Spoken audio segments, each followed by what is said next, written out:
I wish to acknowledge the protocol already established. Good morning, everybody. Depression is the leading cause of ill health and disability worldwide. According to the latest estimates from the World Health Organization, more than 300 million people are now living with depression, an increase of more than 18% between 2005 and 2015. Stress is one of the biggest drivers of depression.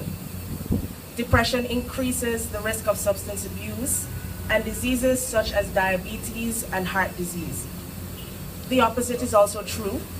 People with the aforementioned diseases have a higher risk of depression. It is also an important risk factor for suicide, which results in the loss of hundreds of thousands of lives each year. As a matter of fact, it is said that every 40 seconds, somebody takes his or her life. Considering the facts, depression is too serious a condition for us to take lightly or ignore. I'm sure that you will agree with me that the World Health Organization's theme for this year's World Health Day was well chosen and is quite appropriate. So let's talk about depression. Let's talk about it because it's not your fault and certainly nothing to be ashamed of.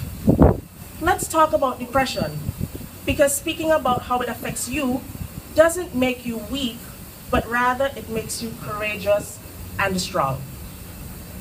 Let's talk about depression so that you can receive the professional assistance and also the support you need from your loved ones, in particular, if you are to begin to walk the path to healthy recovery.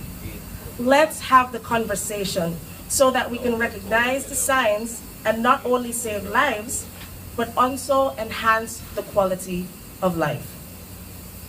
You heard earlier from Dr. Knight about what depression is, its causes, its signs, its symptoms. These include persistent sadness, a loss of interest in activities that people normally enjoy, and the inability to carry out daily activities for at least 2 weeks.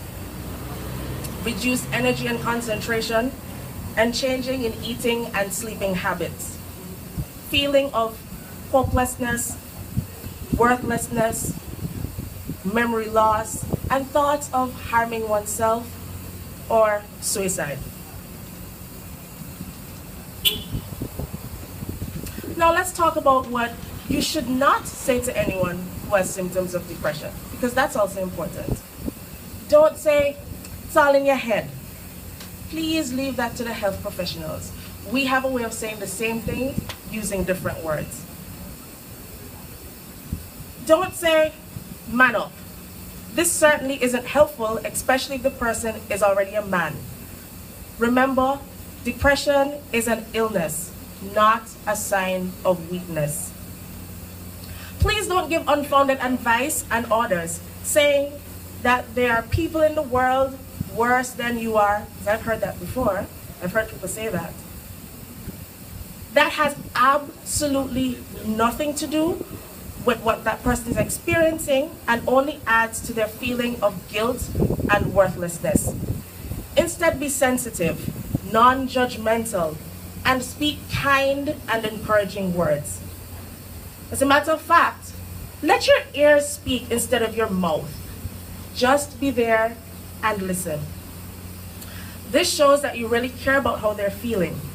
You can also encourage that person to keep a journal and speak about things that are good in their lives. We must also talk about where you can access care. If you experience symptoms of depression or you feel like hurting yourself, please don't hesitate to speak with a health professional of any of the community clinics, the Mount St. John Medical Center, Clearview Psychiatric Hospital, or your private doctor. And once you get there, don't be afraid to talk and talk and talk and talk some more. They will listen and they will help you. When a treatment plan is given, it is best to keep at it in spite of how difficult it may seem, and it also helps to join a support group. Sharing your feelings with people who understand what you're going through helps with the recovery process.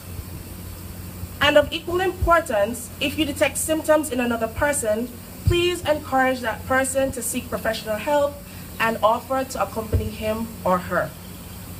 I wish to assure you that the Ministry of Health and the Environment is truly committed to the provision of accessible, equitable, and excellent mental health services in Antigua and Barbuda.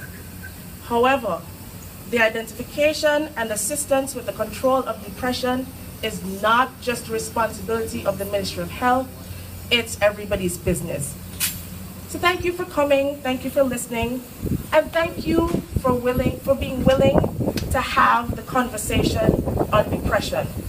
If you'd like more information on depression or any other mental health issue, or you just want to talk, please feel free to contact us at the Clearview Psychiatric Hospital. Thank you.